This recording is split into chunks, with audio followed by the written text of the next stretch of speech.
ಮುಕುಂದ ಮಾಧವ ಮುರಾರಿ ಮುಕುಂದ ಮಾಧವ ಮುರಾರಿ.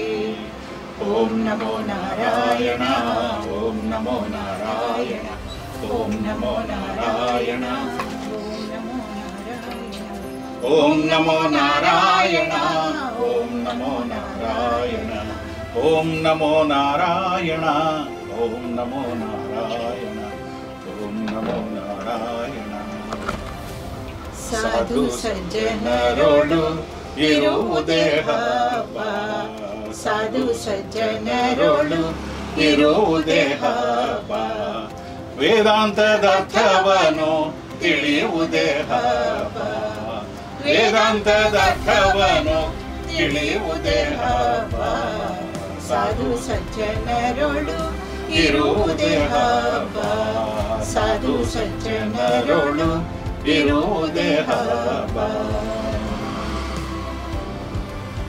ಭೇದ ಬುದ್ಧಿಗಳೆಲ್ಲ ಬಿಡುವುದೇ ಹಬ್ಬ, ಭೇದ ಬುದ್ಧಿಗಳೆಲ್ಲ ಬಿಡುವುದೇ ಹಬ್ಬ, ಭಾಗೀರಥೀಲಿ ಲೋಲಾಡುವುದೇ ಹಬ್ಬ, ಭಾಗೀರಥೀಲಿ ಲೋಲಾಡುವುದೇ ಹಬ್ಬ, ಸಂಕಲ್ಪ ಸಿದ್ಧಿ ಮನಕದೆ ಹಬ್ಬ, ಸಂಕಲ್ಪ ಸಿದ್ಧಿ ಮನಕದೆ ಹಬ್ಬ, ನಿಶ್ಚಿಂತ ಯೋಗಿಗೆ ಅನುದಿನ ಹಬ್ಬ, ನಿಶ್ಚಿಂತ ಯೋಗಿಗೆ ಅನುದಿನ ಹಬ್ಬ, ಸಾಧು ಸಜ್ಜನರೋಳು ಇರುವುದೇ ಹಬ್ಬ, ಸಾಧು ಸಜ್ಜನರೋಳು ಇರುವುದೇ ಹಬ್ಬ. ಕಂಗಳು ಕಾಶಿಯ ಕಾಂಬುದೇ ಹಬ್ಬ, ಕಂಗಳು ಕಾಶಿಯ ಕಾಂಬುದೇ ಹಬ್ಬ, ಶ್ರೀ ವಿಶ್ವಪತಿಯ ಭಜಿಪುದೇ ಹಬ್ಬ, ಶ್ರೀ ವಿಶ್ವಪತಿಯ ಭಜಿಪುದೇ ಹಬ್ಬ, ಭೂಲೋಕದೊಳು ಕಾಶಿವಾಸವೇ ಹಬ್ಬ, ಭೂಲೋಕದೊಳು ಕಾಶಿವಾಸವೇ ಹಬ್ಬ, ಪುರಂದರ ವಿಠಲನ ನೆನೆಯುವುದೇ ಹಬ್ಬ, ಪುರಂದರ ವಿಠಲನ ನೆನೆಯುವುದೇ ಹಬ್ಬ, ಸಾಧು ಸಜ್ಜನರೋಳು ಇರುವುದೇ ಹಬ್ಬ, ಸಾಧು ಸಜ್ಜನರೋಳು ಇರುವುದೇ ಹಬ್ಬ, ಸಾಧು ಸಜ್ಜನರೋಳು ಇರುವುದೇ ಹಬ್ಬ. ನಮಸ್ಕಾರ, ನಾನು ನಿಮ್ಮ ಆಶಾ ರಘು. ಇವತ್ತು ನನ್ನ ಕನಸಿನ ಪ್ರಕಾಶನ ಮತ್ತು ಪುಸ್ತಕ ಮಾರಾಟದ ಸಂಸ್ಥೆ ಉಪಾಸನಾ ಬುಕ್ಸ್ ಮಳಿಗೆ, ಪುಟ್ಟ ಮಳಿಗೆ ಆರಂಭೋತ್ಸವ. ಈ ಒಂದು ಉದ್ಘಾಟನೆಯನ್ನು ಮಾಡಿದವರು ಕೌಶಿಕ್ ಕೂಡರಸ್ತೆಯವರು. ಕೌಶಿಕ್ ಕೂಡರಸ್ತೆಯವರು ಈಗ ಪತ್ತೇದಾರಿ ಕಾದಂಬರಿಗಾರರಾಗಿ ಹೆಚ್ಚು ಹೆಸರುವಾಸಿಯಾಗಿರೋರು. ಸುಮಾರು 12 ಪುಸ್ತಕಗಳನ್ನು ಬರೆದಿದ್ದಾರೆ, ಕಾದಂಬರಿಗಳನ್ನು ಬರೆದಿದ್ದಾರೆ. ಹಾಗೆ ಚಿತ್ರರಂಗದಲ್ಲೂ ಕೂಡ ಗುರುತಿಸ್ಕೊಂಡಿದ್ದಾರೆ. ಉದಯೋನ್ಮುಖ ನಿರ್ದೇಶಕರು ಶ್ರೀಯುತ ಕೌಶಿಕ್ ಕೂಡರಸ್ತೆಯವರು. ಅವರು ಇಂತಿ ನಿಮ್ಮ ಪ್ರೀತಿಯ, ಕಾಲಯ ತಸ್ಮೈ ನಮಃ, ಸ್ವಪ್ನದ ಬೆನ್ನೇರಿ, ತ್ಯಾಗರಾಜ್ ಕಾಲೋನಿ, ಸುಬ್ರಹ್ಮಣ್ಯಪುರ ಮೊದಲಾದ ಕಾದಂಬರಿಗಳನ್ನು ಬರೆದಿದ್ದಾರೆ. ಇವರ ನಗುಮುಖದ ಹೆಣಗಳ ಕೇಸು ಅನ್ನುವಂಥದ್ದನ್ನು ಪರ್ಸ್ನಲಿ ನಾನು ಓದಿ ಮೆಚ್ಕೊಂಡಿದ್ದೀನಿ. ನೀವು ಓದಬೇಕು ಅಂತ ನಾನು ಬಯಸ್ತೀನಿ. ಹಾಗೆ ಇವರು ಬರಹಗಾರರು ಮತ್ತು ಪ್ರಕಾಶಕರ ಸಂಘದಿಂದ 2022ರಲ್ಲಿ ಯುವ ಸಾಹಿತ್ಯ ರತ್ನ ಪ್ರಶಸ್ತಿಯನ್ನು ಪಡ್ಕೊಂಡಿದ್ದಾರೆ. ಈಗ ಕೌಶಿಕ್ ಕೂಡರಸ್ತೆಯವರು ಉದ್ಘಾಟನೆಯನ್ನು ಮಾಡಿದ್ದಾರೆ. ಈ ಸಂದರ್ಭದಲ್ಲಿ ಅವರು 4 ಮಾತಾಡಬೇಕು ಅಂತ ಕೇಳ್ಕೊತೀನಿ. ಎಲ್ಲರಿಗೂ ನಮಸ್ಕಾರ. ಮೊದಲಿಗೆ ಉಪಾಸನಾ ಬುಕ್ಸ್ ಮತ್ತು ಉಪಾಸನಾ ಪ್ರಕಾಶನವನ್ನು ಶುರು ಮಾಡಿರುವಂಥ ಲೇಖಕಿ ಆಶಾ ರಘು ಅವರಿಗೆ ಅಭಿನಂದನೆಗಳು. ಹಾಗೆ ಇಲ್ಲಿ ನೆರೆದಿರುವಂಥ ಶ್ರೀನಿವಾಸ್ ಸರ್ ಮತ್ತು ವಾಸುದೇವ್ ನಾಡಿಗ್ ಸರ್ ಮತ್ತು ಮೇಡಮ್ ಇವ್ರಿಗೂ ಅಭಿನಂದನೆಗಳು. ಮೊದಲಿಗೆ ಪುಸ್ತಕದ ಅಂಗಡಿ ಅಂತ ಬಂದರೆ ನನಗೆ ನೆನಪಾಗೋದು ಪುಸ್ತಕ ಒಬ್ಬ ಓದೋನಿಗೆ ಪುಸ್ತಕದ ಅಂಗಡಿ ಜೊತೆ ಒಂದು ನಂಟಿರುತ್ತೆ. ನಾನೀಗ ಫಾರ್ ಚರ್ಚ್ ಸ್ಟ್ರೀಟಿಗೆ ಹೋದರೆ ಅಲ್ಲೊಂದು ಬ್ಲಾಸಮ್ ಬುಕ್ ಹೌಸು, ಗಾಂಧಿ ಬಜಾರ್ಗೆ ಹೋದರೆ ಅಂಕಿತ ಪುಸ್ತಕ ಮಳಿಗೆ, ಶ್ರೀನಗರಕ್ಕೆ ಹೋದರೆ ಸ್ನೇಹ ಬುಕ್ ಹೌಸ್, ಈ ಥರ ಪ್ರತಿಯೊಂದು ಒಂದು ಸ್ಥಳಕ್ಕೆ ಹೋದರೆ ಅಲ್ಲಿರೋ ಒಂದು ಪುಸ್ತಕದ ಮಳಿಗೆ ಜೊತೆ ನಾವು ಕನೆಕ್ಟ್ ಆಗಿರ್ತೀವಿ. ತಗೊಳಕ್ಕೆ ಹೋಗೋದು ಒಂದು ಪುಸ್ತಕ ಆಗಿದ್ರು ಒಂದು ಅರ್ಧ ಗಂಟೆ ಟೈಮ್ ಸ್ಪೆಂಡ್ ಮಾಡಬೇಕು ಅನ್ನೋದು ನಮ್ಮ ಆ ಮೈಂಡ್ಸೆಟ್ಟಲ್ಲೇ ಹೋಗಿರ್ತೀವಿ. ಗೊತ್ತಿರುತ್ತೆ ಇದೇ ಪುಸ್ತಕ ತೊಗೋಬೇಕು ಅಂತ, ಆದರೂ ಅಲ್ಲಿ ಪುಸ್ತಕಗಳನ್ನ ಹುಡ್ಕೋದು ಅದೊಂಥರ ಖುಷಿ ಕೊಡುವಂಥ ಸಂಗತಿ. ಆದ್ದರಿಂದ ಈ ರಾಜನಗರಕ್ಕೆ ಇಲ್ಲಿ ಬಂದಾಗ ಇಲ್ಲಿ ಲಾವಣ್ಯ ಬುಕ್ ಸ್ಟೋರ್ ಅಂತ ಯೂಶ್ವಲಿ ಬರ್ತಾಯಿದ್ದೆ. ಈಗ ಇನ್ಮೇಲೆ ಇಲ್ಲಿ ಶುರುವಾಗಿರೋಂಥ ಉಪಾಸನ ಬುಕ್ಸ್ ಸ್ಟೋರ್ಗೆ ಇನ್ಮೇಲೆ ಭೇಟಿ ಕೊಟ್ಟು ಪುಸ್ತಕನ ಖರೀದಿಸಬೇಕು ಅಂತ ನಾನು ಅಂದ್ಕೊಂಡಿದ್ದೀನಿ.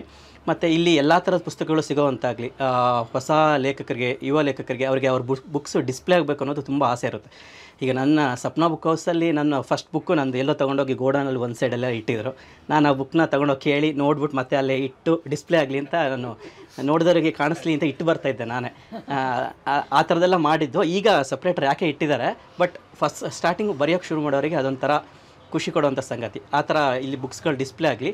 ಅದೇ ರೀತಿ ಒಂದು ಪ್ರಕಾಶನ ಸಂಸ್ಥೆ ಅಂದರೆ ಹೊಸ ಯುವ ಬರಹಗಾರರಿಗೆ ತುಂಬ ಮುಖ್ಯ. ಯಾಕೆಂದರೆ ನಾವೆಲ್ಲ ಬರೆದಿರ್ತೀವಿ, ನೆಕ್ಸ್ಟ್ ಅದನ್ನ ಪಬ್ಲಿಷ್ ಮಾಡೋಕ್ಕೆ ಪ್ರೊಸೆಸ್ ಗೊತ್ತಿರಲ್ಲ ಅಥವಾ ದುಡ್ಡಿರಲ್ಲ ಕೆಲವ್ರ ಹತ್ರ. ಆದ್ದರಿಂದ ಒಂದು ಪ್ರಕಾಶನ ಸಂಸ್ಥೆ ತುಂಬ ಮುಖ್ಯ ಆಗುತ್ತೆ. ಆದ್ದರಿಂದ ಹೊಸ ಯುವ ಪ್ರತಿಭಾನ್ವಿತ ಲೇಖಕರಿಗೆ ಇವ್ರ ಕಡೆಯಿಂದ ಒಂದು ಪುಸ್ತಕಗಳು ಬರಲಿ, ಕಥಾ ಸಂಕಲನ, ಒಳ್ಳೆ ಕಾದಂಬರಿಗಳು ಬರಲಿ. ಮತ್ತು ಇತ್ತೀಚೆಗೆ ಇವರು ಈಗ ಬಿಡುಗಡೆಗೊಂಡಿರೋ 2 ಕಾದಂಬರಿನ ನಾನು, ಒಂದು ಕಾದಂಬರಿ ಮತ್ತು ಒಂದು ಕಥಾ ಸಂಕಲನ. ಕಾದಂಬರಿ ಸ್ಟಾರ್ಟಿಂಗ್ ಒಂದು 3-4 ಅಧ್ಯಾಯನಷ್ಟೇ ಓದೋಕ್ಕಾಯ್ತು ಬ್ಯುಸಿ ಇರೋದ್ರಿಂದ. ಬಟ್ ಆ 4 ಅಧ್ಯಾಯಗಳು ತುಂಬ ಚೆನ್ನಾಗಿ ಅನ್ನಿಸ್ತು. ಇಡೀ ಕಾದಂಬರಿ ಓದಬೇಕು ಅಂತ ಅನಿಸೋವಷ್ಟು ಚೆನ್ನಾಗಿತ್ತು ಮೊದಲ 4 ಅಧ್ಯಾಯಗಳು, ವಕ್ಷಸ್ಥಲ. ಆಮೇಲೆ ಕಥಾ ಸಂಕಲನಕ್ಕೆ ಬಂದರೆ 13 ಕಥೆಗಳಿರುವಂಥ ಒಂದು ಚಿಕ್ಕ ಕಥೆಗಳು, ನೀಳ್ಕತೆ ಒಂದು ಮತ್ತು 1-2 ದೊಡ್ಡ ಕಥೆಗಳಿರುವಂಥ ಕಥಾ ಸಂಕಲನ ತುಂಬ ಇಷ್ಟ ಆಯಿತು. ಎಲ್ಲ ಕಥೆಗಳನ್ನು ಓದಿ ತುಂಬ ಇಷ್ಟ ಆಯಿತು. ಅದರಲ್ಲಿ ಮುಖ್ಯವಾಗಿ ಟೈಟಲ್ದು ಇರೋವಂಥ ಕೆಂಪು ದಾಸವಾಳ, ಅಂದರೆ ಅದರಲ್ಲಿ ಯೂಸ್ ಮಾಡಿರೋ ಮೆಟಾಫರ್ ತುಂಬ ಇಷ್ಟ ಆಯಿತು. ಅಂದರೆ ಬಾವಿಯಲ್ಲಿ ತೇಲ್ತಾ ಇರೋ ಒಂದು ಕೆಂಪು ದಾಸವಾಳ, ಅದನ್ನು ಒಂದು ಸಾವಿಗೆ ಕನೆಕ್ಟ್ ಮಾಡಿರೋ ಮೆಟಾಫರ್ ತುಂಬ ಇಷ್ಟ ಆಯಿತು. ಮತ್ತು ನನ್ನ ಮನೆಯೊಳಗೆ ನಿನ್ನ ಕೋಣೆ, ಇದರಲ್ಲಿ ಸಲಿಂಗಕಾಮ ರಿಲೇಟೆಡ್ ಆಗಿರೋ ಒಂದು ಎಲಿಮೆಂಟ್ ತಂದಿದ್ದು. ಅಂದರೆ ವಸುಧೇಂದ್ರ ಅವ್ರದ್ದು ಇದರಲ್ಲಿ ಒಂದು ಗೇ ಪತ್ನಿಯರು ಅಂತ ಒಂದು ಆರ್ಟಿಕಲ್ ಬರ್ತಾಯಿತ್ತು. ಅಂದರೆ ಅವ್ರ ಸಲಿಂಗಕಾಮಿಗಳ ಪತ್ನಿಯರು ಅನುಭವಿಸೋ ನೋವುಗಳು ಏನಿದೆ ಅದ್ರ ಬಗ್ಗೆ ಅವ್ರು ಆರ್ಟಿಕಲ್ ಬರೀತಾಯಿದ್ರು. ಆ ರಿಲೇಟೆಡ್ ಆ ಎಲಿಮೆಂಟ್ಗಳನ್ನು ಇರೋವಂಥ ಒಂದು ಚಿಕ್ಕ ಕತೆ, ಬಟ್ ತುಂಬ ಚೆನ್ನಾಗಿದೆ. ಮತ್ತು ಒಂದಿಷ್ಟು 2-3 ಕತೆಗಳು ಶಾರ್ಟ್ ಫಿಲ್ಮ್ ಮಾಡುವಂಥ ಕೆಪಾಸಿಟಿ ಇರೋಂಥ ನನಗನ್ನಿಸ್ತು. ಆ್ಯಸ್ ಎ ಸಿನಿಮಾ ಫಿಲ್ಮ್ ಮೇಕರಾಗಿ ಒಂದು 2-3 ಕತೆಗಳನ್ನ ಶಾರ್ಟ್ ಫಿಲ್ಮ್ ಮಾಡ್ಬೋದು ಅಂತ ಅನ್ನಿಸ್ತು. ಅಂದರೆ ಆ ಕೆಪಾಸಿಟಿ ಇದೆ. ಮತ್ತು ಲಾಸ್ಟ್ನೇ ಕತೆ ಅಂಜುಗುಳಿ. ಓಕೆ, ಅದರಲ್ಲಿ ಒಬ್ಬ ಕಾರಲ್ಲಿ ಹೋಗ್ತಾ ಒಂದಿಷ್ಟು ಇನ್ಸಿಡೆಂಟ್ಗಳನ್ನ ನೆನೆಸ್ಕೊಳ್ತಾ ಹೋಗ್ತಾನೆ. ನನಗೆ ಅನ್ನಿಸ್ತು ಅಷ್ಟು ಕಥೆಯಲ್ಲಿ ಏನೇನು ಇನ್ಸಿಡೆಂಟ್ಗಳು ಬರುತ್ತೆ ಅದನ್ನೇ ಸಪ್ರೇಟ್ ಕಥೆಗಳನ್ನ ಮಾಡುವಷ್ಟು ತಾಕತ್ತಿರುವಂಥ ಇನ್ಸಿಡೆಂಟ್ಗಳು ಒಳಗಡೆ ಒಂದು 10 ಇನ್ಸಿಡೆಂಟ್ಗಳು ಬರುತ್ತೆ. ಸಪ್ರೇಟ್ ಕಥೆಗಳನ್ನಾಗಿ ಮಾಡ್ಬೋದು, ಅಷ್ಟು ತಾಕತ್ತಿರೋ ಕಥೆ ಅದಂತ ಅನ್ನಿಸ್ತು. ಒಟ್ಟಾರೆ ಪ್ರಕಾಶನ ಸಂಸ್ಥೆ ಮತ್ತು ಪಬ್ಲಿಷರ್, ಎಲ್ಲ ಶಾಪ್ಗಳಿಗೆ ಹೋದ್ರೂ ಅಲ್ಲಿ ಮೇಜರ್ ಪುರುಷರೇ ಹೆಚ್ಚಾಗಿ ಇರ್ತಾರೆ, ಮಾರಾಟಗಾರರಾಗಲಿ ಅಥವಾ ಪಬ್ಲಿಷರ್ಸ್ ಆಗಲಿ. ಬಟ್ ಆ್ಯಸ್ ಎ ಮಹಿಳಾ ಇದಾಗಿ ಚಾಲೆಂಜಿಂಗ್ ಅದು, ಅಂದರೆ ತುಂಬ ಚಾಲೆಂಜಿಂಗ್ ಪ್ರೊಸೆಸ್ ಅದು ಆ ಶಕ್ತಿ ಕೊಡಲಿ, ಅದು ಚೆನ್ನಾಗಿ ನಡ್ಸ್ಕೊಂಡು ಹೋಗುವಂತೆ ಮಳಿಗೆ ಇನ್ನೂ ನಡ್ಸ್ಕೊಂಡು ಹೋಗುವಂಥ ಶಕ್ತಿ ಕೊಡಲಿ ಅಂತ ಹೇಳ್ತಾ ಅಭಿನಂದನೆಗಳು ಸಲ್ಲಿಸ್ತೀನಿ. ಇವತ್ತು ನನ್ನ ಕಾದಂಬರಿ ವಕ್ಷಸ್ಥಲ ಹಾಗೂ ಕಥಾ ಸಂಕಲನ ಕೆಂಪು ದಾಸವಾಳ ಎರಡೂ ಕೂಡ ಬಿಡುಗಡೆ ಆಗ್ತಾ ಇದೆ. ಇದನ್ನು ಲೋಕಾರ್ಪಣೆ ಮಾಡಬೇಕು ಅಂತ ಕವಿಯತ್ರಿ ಶ್ರೀಮತಿ ರಂಜನಿ ಪ್ರಭು ಅವರನ್ನು ಕೇಳ್ಕೊತೀನಿ. ಹಾಗೂ ಇದೇ ಸಂದರ್ಭದಲ್ಲಿ ನಟ ಶ್ರೀನಿವಾಸ್ ಪ್ರಭು ಅವರು, ನಮ್ಮ ವಾಸುದೇವ ನಾಡಿಗವರು, ಕೌಶಿಕ್ ಕೂಡ್ರಸ್ತೆಯವರು ಮತ್ತು ಕಮ್ಮಾರ್ ಅವರು ಎಲ್ಲರೂ ಇರಬೇಕು ಅಂತ ಕೇಳ್ಕೊತೀನಿ. ನನ್ನ ಹೊಸ ಕಾದಂಬರಿ ವಕ್ಷಸ್ಥಲ ಮತ್ತು ಕಥಾ ಸಂಕಲನ ಕೆಂಪು ದಾಸವಾಳ ಎರಡನ್ನೂ ಇವತ್ತು ಕವಿಯತ್ರಿ ಮೇಡಮ್ ರಂಜನಿ ಪ್ರಭು ಅವರು ಲೋಕಾರ್ಪಣೆ ಮಾಡಿದ್ದಾರೆ. ಈಗ ರಂಜನಿ ಪ್ರಭು ಅವರು ಕನ್ನಡ MA ಪದವೀಧರೆ, ಸೇಂಟ್ ಆನ್ಸ್ ಕಾಲೇಜಿನಲ್ಲಿ ಕನ್ನಡ ವಿಭಾಗದ ಮುಖ್ಯಸ್ಥೆಯಾಗಿ ಸೇವೆ ಸಲ್ಲಿಸಿದ್ದಾರೆ. ಹಾಗೆ ಭರಣಿ ಮಳೆ, ಬಾನಜದಲ್ಲಿ, ವೈಶಾಖದ ಹನಿಗಳು ಮುಂತಾದ ಕವನ ಸಂಕಲನಗಳನ್ನು ರಚನೆ ಮಾಡಿದ್ದಾರೆ. ಇವರ 60ಕ್ಕೂ ಹೆಚ್ಚು ಭಾವಗೀತೆಗಳನ್ನು ಉಪಾಸನಾ ಮೋಹನ್ ಅವರು ಸ್ವರ ಸಂಯೋಜನೆ ಮಾಡಿ ಧ್ವನಿ ಮುದ್ರಿಕೆಗಳಾಗಿದ್ದಾವೆ. ಇನ್ನೇನು ಕಾದಂಬರಿಯನ್ನು ಕೂಡ ಇವರು ಹೊರತರ್ತಾ ಇದ್ದಾರೆ. ಈಗ ಶ್ರೀಮತಿ ರಂಜನಿ ಪ್ರಭು ಅವರು ಈ ಸಂದರ್ಭದಲ್ಲಿ 2 ಮಾತಾಡಬೇಕು ಅಂತ ಕೋರ್ಕೊಳ್ತೀನಿ. ಕಾದಂಬರಿ ಮತ್ತು ಕಥಾ ಸಂಕಲನ ಎರಡರ ಕುರಿತು ಮಾತಾಡ್ತಾ ಇದ್ದಾರೆ ಮೇಡಮು. ಇಲ್ಲಿರೋ ಎಲ್ರಿಗೂ ನಮಸ್ಕಾರ. ಉಪಾಸನಾ ಪುಸ್ತಕ ಮಳಿಗೆಗೆ ಇವತ್ತು ಶುಭಾರಂಭ. ತನ್ನದೇ ಮಳಿಗೆಯಲ್ಲಿ ಬಿಡುಗಡೆ ಆಗೋ ಸೌಭಾಗ್ಯ ಇವತ್ತು 2 ಪುಸ್ತಕಗಳಿಗೆ, ವಕ್ಷಸ್ಥಲ ಮತ್ತು ಕೆಂಪು ದಾಸವಾಳಕ್ಕೆ ಬಿಡುಗಡೆ ಮಾಡಿದ ಧನ್ಯತೆ ನನ್ನದು. ಆಶಾ ರಘು ಅವರಿಗೆ ಅಭಿನಂದನೆ ತಿಳಿಸ್ತಾ ನನ್ನ ಮಾತನ್ನು ಆರಂಭಿಸ್ತೇನೆ. ನಾನು ಕೆಂಪು ದಾಸವಾಳ, ವಕ್ಷಸ್ಥಲ ಎರಡನ್ನೂ ಅಮೂಲಾಗ್ರವಾಗಿ ಓದಿದ್ದೀನಿ. ಮೊದಲಿಗೆ ಕೆಂಪು ದಾಸವಾಳದ ಬಗ್ಗೆ ಒಂದೆರಡು ಮಾತುಗಳನ್ನು ಆಡ್ತೀನಿ. ಸಣ್ಣ ಕತೆ ಅಂದರೆ ನನ್ನ ಪ್ರಕಾರ ಗದ್ಯದಲ್ಲಿ ಬರೆಯುವ ಕವಿತೆ. ನಾವು ನೋಡ್ತೀವಿ, ಎಲ್ರಿಗೂ ಗೌರವಾನ್ವಿತಳಾದ ಪ್ರೀತಿ ಪಾತ್ರಳಾದ ಒಬ್ಬ ಮಹಿಳೆ ತನ್ನ ಸೊಸೆಯ ಜೊತೆ ಮಾತ್ರ ತುಂಬ ಕಿರಿಕಿರಿಯನ್ನು ಮಾಡ್ತಾ ಇರ್ತಾಳೆ. ಮಕ್ಕಳೆಲ್ಲರೂ ಅಪ್ಪ ಅಮ್ಮನಿಗೆ ಪ್ರೀತಿ ಪಾತ್ರರಾದರೂ ಒಂದು ಮಗುವಿನ ಮೇಲೆ ಅತಿಯಾದ ಮುದ್ದಿರುತ್ತೆ. ನಾವು ಮಾಡಿದ ಒಂದು ಸಣ್ಣ ಉಪಕಾರವನ್ನು ಜೀವನ ಪೂರ್ತಿ ಸ್ಮರಿಸೋರು ಇರ್ತಾರೆ. ನಾವು ಮಾಡಿದ ದೊಡ್ಡ ಉಪಕಾರವನ್ನು ಮರೆತು ಬೆನ್ನು ತಿರುಗಿಸಿ ಹೋಗೋರು ಇರ್ತಾರೆ. ಹೀಗೆಲ್ಲ ಆಗೋದಕ್ಕೆ ಕಾರಣ ಏನು? ಇಂತಹ ವರ್ತನೆಗಳ ಹಿಂದೆ ಇರೋ ಸೈಕಾಲಜಿ ಯಾವುದು? ತರ್ಕ ಯಾವುದು?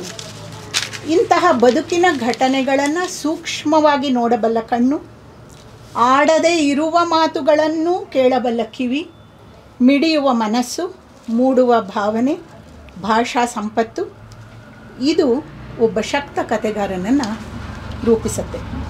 ಇದೆಲ್ಲದಕ್ಕಿಂತ ದೊಡ್ಡದು ಯಾವುದು ಅಂದರೆ ಇದೆಲ್ಲವನ್ನು ಸಂಯೋಜನೆ ಮಾಡುವ ಒಂದು ಶಕ್ತಿ. ಮಹಿಳೆಯರು ಮಾತ್ರ ಒಳಗಿನಿಂದ ಕಾಣಬಹುದಾದ ಕೌಟುಂಬಿಕ ಸೂಕ್ಷ್ಮಗಳು, ವಿವರಗಳು, ವೈಪರೀತ್ಯಗಳು, ಸುಖ ದುಃಖಗಳು ಸಹಜವಾಗಿ ಆಶಾ ರಘು ಅವರ ಕಥೆಯಲ್ಲಿ ಪಡಿಮೂಡಿವೆ. ಇಲ್ಲಿರುವ 13 ಕಥೆಗಳಲ್ಲೂ ವಿಭಿನ್ನವಾದ ಪಾತ್ರ ಚಿತ್ರಣ ಇದೆ. ಇಲ್ಲಿ ಬೇರೆ ಬೇರೆ ಪಾತಳಿಯ ಕಥೆಗಳಿವೆ. ಪ್ರತಿ ಪಾತ್ರವು ಬೇರೆ ಬೇರೆಯವರಿಗೆ ಬೇರೆ ರೀತಿಯಲ್ಲಿ ಕಾಣಬಹುದು. ಅಂದರೆ ಸಮಾಜದಲ್ಲಿ ಒಬ್ಬ ವ್ಯಕ್ತಿ ಎಲ್ಲರ ದೃಷ್ಟಿಯಲ್ಲೂ ಒಂದೇ ರೀತಿಯಲ್ಲಿ ಕಾಣಿಸೋದಿಲ್ಲ. ಒಬ್ಬೊಬ್ಬರು ಒಂದು ವ್ಯಕ್ತಿತ್ವವನ್ನು ಬೇರೆ ರೀತಿ ಪರಿಭಾವಿಸ್ತಾರೆ. ಅಂತಹ ಒಂದು ಪಾತ್ರ ಪರಿತ್ಯಕ್ತೆಯ ಪುಟ್ಟಮ್ಮನ ಪಾತ್ರ. ಕುಟುಂಬದ ಸದಸ್ಯರಲ್ಲಿ ಮೂಡಬಹುದಾದ ತಪ್ಪು ತಿಳುವಳಿಕೆಗಳು ಮತ್ತು ಆ ತಪ್ಪು ತಿಳುವಳಿಕೆಗಳನ್ನು ಸಿಕ್ಕು ಬಿಡಿಸಿದ ಹಾಗೆ ಬಿಡಿಸಿಬಿಟ್ಟರೆ ನಿರಾಳವಾಗುವ ಮನಸ್ಸುಗಳು ಮನವೀಣ ಕವಿತೆಯಲ್ಲಿ ಇದೆ. ಪಾತ್ರ ಒಂದು ತನಗೆ ತಾನೇ ಹೊಸ ವಿಚಾರವನ್ನು ಆವಿಷ್ಕರಿಸಿಕೊಂಡಾಗ ಮೂಡಬಹುದಾದ ಬದಲಾವಣೆ ಕೊಂಡಿ ಕಥೆಯ ರಾಜಗೋಪಾಲರ ಪಾತ್ರದಲ್ಲಿ ಇದೆ. ಭಾವನೆಗಳು ತೆಳುವಾಗಿ ಬಿಟ್ಟರೆ ದಾಂಪತ್ಯದಲ್ಲಿ ಮೂಡುವ ವಿರಸದ ಪಾತ್ರ ಮಮತಾ ವ್ಯಕ್ತಿತ್ವದಲ್ಲಿ ಇದೆ, ಬಿರುಕು ಕಥೆಯಲ್ಲಿ. ಹೀಗೆ ವಿಭಿನ್ನ ಪಾತ್ರಗಳ ಚಿತ್ರಣವನ್ನು ನಾವು ಆಶಾ ರಘು ಅವರ ಕಥೆಗಳ ಸಂಕಲನದಲ್ಲಿ ಕಾಣಬಹುದು. ಇಲ್ಲಿ ಪಾತ್ರಗಳ ಮನೋವ್ಯಾಪಾರ ಅದೆಷ್ಟು ಸಹಜವಾಗಿ ಚಿತ್ರಿತ ಆಗಿದೆ ಅಂದರೆ, ಕಥಾ ಸಂಕಲನದ ಮುನ್ನುಡಿಯಲ್ಲಿ ಅರವಿಂದ ಚೊಕ್ಕಾಡಿಯವರು ಹೇಳ್ತಾರೆ, ಲೇಖಕಿಯು ಎಲ್ಲಿಯೂ ಪಾತ್ರಗಳನ್ನು ಚಲಾಯಿಸುವುದಿಲ್ಲ, ಪಾತ್ರಗಳು ತಮ್ಮಷ್ಟಕ್ಕೆ ತಾವು ಸಹಜವಾಗಿರುತ್ತವೆ. ಅಂದರೆ ಯಾವುದೇ ಪಾತ್ರದ ಬಗ್ಗೆ ಲೇಖಕಿಗೆ ಇಲ್ಲಿ ಪಕ್ಷಪಾತ ಇಲ್ಲ. ಈ ಪಾತ್ರದ ಸ್ವರೂಪ ಒಳ್ಳೆಯದು, ಈ ಪಾತ್ರದ ಭಾವನೆ ಒಳ್ಳೆಯದಲ್ಲ ಅಂತ ನಮ್ಮ ಮೇಲೆ ಅವರು ಯಾವ ಭಾವನೆಯನ್ನು ಹೇರೋದಿಲ್ಲ, ಅಭಿಪ್ರಾಯವನ್ನು. ಕಥೆಗಳಲ್ಲಿರುವ ಸ್ತ್ರೀ ಪಾತ್ರಗಳನ್ನಂತೂ ಆಳವಾದ ಸಂವೇದನೆಯಿಂದ ಚಿತ್ರಿಸಿದ್ದಾರೆ. ಕಥೆಯ ಘಟ್ಟಗಳನ್ನು ಹೇಳುವಾಗ ಎಚ್ಚರಿಕೆಯ ನಡಿಗೆ ಲೇಖಕಿಯದು ಅಂತ ವಿಮರ್ಶಕರು ಗುರುತಿಸ್ತಾರೆ. ಯಾವ ಕಥೆಯಲ್ಲೂ ಪಾತ್ರಗಳು ಘಟನೆಗಳು ಮುಗ್ಗರಿಸೋದಿಲ್ಲ, ಓದುಗನಿಗೆ ಎಲ್ಲಿಯೂ ಕೂಡ ಗೊಂದಲ ಆಗುವುದಿಲ್ಲ. ಅಷ್ಟು ಸಹಜವಾಗಿ ಕಥೆಗಳು ಮೂಡಿಬಂದಿವೆ. ಈ ಕಥೆಗಳ ಸೊಬಗಿಗಾಗಿ ರುಚಿ ತೋರಿಸೋದು ಅಂತಾರಲ್ಲ, ಅದಕ್ಕೋಸ್ಕರ ಕಥೆಯ ಕೆಲವು ಕೊನೆ ವಾಕ್ಯಗಳನ್ನು ನಾನು ಓದ್ತೀನಿ. ಮೊದಲನೇದು, ಬಾವಿಯ ಒಳಗೆ ಇಣುಕಿದ, ಅದನ್ನು ನೀವು ಕೂಡ ಹೇಳಿದ್ರಿ, ಗಿಡದಿಂದ ಉದುರಿ ಬಿದ್ದ ಒಂದೇ ಒಂದು ಕೆಂಪು ದಾಸವಾಳದ ಹೂವು ನೀರಿನಲ್ಲಿ ತೇಲ್ತಾ ಇತ್ತು. ಎರಡನೇದು, ಮಹತಿ ಮನೆಯ ಅಂಗಳದಲ್ಲಿ ಗಿರ್ಗಿಟ್ಲೆ ಆಡ್ತಾ ಇದ್ದಾಳೆ, ನಾನು ಆ ಗಿರಗಿಟ್ಲೆಯಲ್ಲಿ ಕಳೆದು ಹೋಗ್ತಾ ಆಸ್ಟ್ರೇನ ತುಂಬಿಸ್ಕೊಳ್ತಿದ್ದೇನೆ. ಮೂರನೇದು, ನಮ್ಮನ್ನು ಪ್ರೀತಿಸುವವರನ್ನು ಬಿಟ್ಟು ನಾವು ಯಾಕೆ ನಮ್ಮನ್ನು ಅನಾದರದಿಂದ ಕಾಣುವ ವ್ಯಕ್ತಿಗಳ ಕಾಲ ಬಳಿ ಹೃದಯವನ್ನಿಟ್ಟು ದೈನ್ಯದಿಂದ ಬೇಡ್ಕೊಳ್ತೇವೆ. 4, ಸ್ವತಃ ರಾಜಗೋಪಾಲರಿಗೆ ರಾಜಗೋಪಾಲರೇ ಹೊಸಬರಾಗಿ ಕಾಣಿಸ್ತಾ ಇದ್ದರು. ಮನವೀಣ ಕಥೆಯ ಕೊನೆ ಹೀಗಿದೆ, ಸುಕನ್ಯಾ ವೀಣೆ ನುಡಿಸ್ತಾ ನುಡಿಸ್ತಾ ವಸುಂಧರಮ್ಮ ಮೊಮ್ಮಗಳು ಏಳಿಸುತ್ತಿದ್ದ ಭಾವದ ಅಲೆಗಳಲ್ಲಿ ತೇಲ್ತಾ ತೇಲ್ತಾ ಕಣ್ತುಂಬಿಕೊಂಡರು. ಮಧುರ ಮಾತಿನಲ್ಲಿ ಚೈತನ್ಯ ತುಂಬುವ, ಬಿಗಿದಪ್ಪಿ ಸಾಂತ್ವನ ಹೇಳುವ, ಕಡೆಗೆ ಹಾಸಿಗೆ ಹಿಡಿದರೂ ದಾದಿಯಂತೆ ಶುಶ್ರೂಷೆ ಮಾಡುವ ತಾಯ್ತನದ ಕನಸಿನ ಕುಲನಾರಿಯ ಜೊತೆ ನಾನು ಕೇವಲ ಕನಸಿನಲ್ಲೇ ಬಾಳತೊಡಗಿದೆ. ಮಾಸ್ತಿಯವರು ಮುಂಚೂಣಿಯಲ್ಲಿ ಆರಂಭಿಸಿದ ಸಣ್ಣ ಕಥೆಗಳ ಮೆರವಣಿಗೆಗೆ ಈಗಾಗಲೇ 100 ರಥಗಳು ಸೇರಿಕೊಂಡಿವೆ. ಅದರಲ್ಲಿ ಆಶಾ ರಘು ಅವರ ಕಥೆಗಳ ರಥವೂ ಕೂಡ ಸಾಗ್ತಾ ಇದೆ, ಗೆಲುವಿನ ಧ್ವಜದ ಜೊತೆಗೆ ಸಾಗ್ತಾ ಇದೆ ಅಂತ ನಾನು ಹೇಳ್ತೀನಿ. Thank you. ಇನ್ನು ವಕ್ಷಸ್ಥಲ ಕಾದಂಬರಿಗೆ ನಾನೇ ಮುನ್ನುಡಿ ಬರೆದಿರೋದರಿಂದ ಅದರ ಕೆಲವು ಆಯ್ದ ಭಾಗಗಳನ್ನು ಓದ್ಬಿಡ್ತೀನಿ.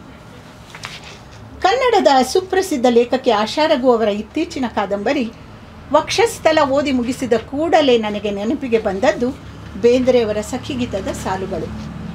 ಏಕಾಂತದ ಜಿನುಗುಲು ಕಂತ ಕೆಳೆಯಿತು. ಕಾದಂಬರಿಯ ಆರಂಭನೇ ಬಹಳ ವಿಶಿಷ್ಟವಾಗಿದೆ. ಕಥಾನಾಯಕಿ ಜಾನಕಿಗೆ ಒಂದು ಕನಸು ಬೀಳುತ್ತೆ. ಆ ಕನಸಿನಲ್ಲಿ ಕಾಣೋದು ನೀರಿಲ್ಲದ ಬಾವಿ. ಸ್ವಲ್ಪವೇ ಹೊತ್ತಲ್ಲಿ ಅದರಲ್ಲಿ ನೀರು ಕಾಣಿಸುತ್ತೆ. ಬಿಳಿಯ ಪಂಚೆಯೊಂದು ತೇಲಿದಂತೆಯೂ ಕಾಪಾಡಿ ಕಾಪಾಡಿ ಎನ್ನುವ ಕೈಯೊಂದು ನೀರಿನಿಂದ ಮೇಲೆ ಬಂದಂತೆಯೂ ಕನಸು ಮುಂದುವರಿಯುತ್ತದೆ.